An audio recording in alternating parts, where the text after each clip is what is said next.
Imagine being tied up, shoved into a leather sack with a dog, a viper, a rooster, and a monkey. Then you're sealed in and thrown into a river. A nightmare?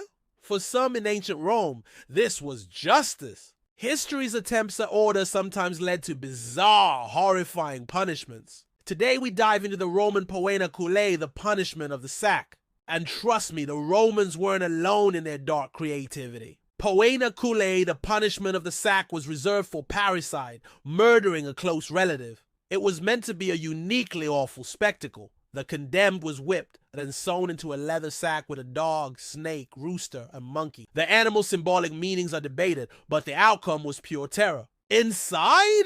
Darkness, panicked animals biting and clawing. This bag of nightmares was then thrown into a river or sea.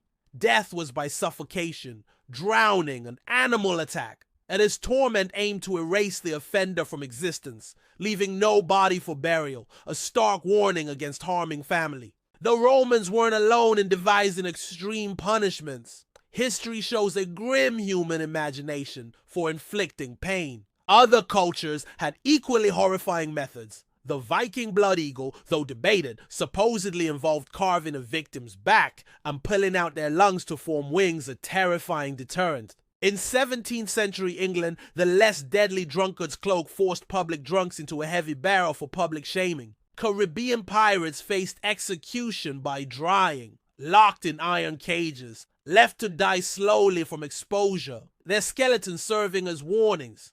These punishments were often public spectacles designed to terrify.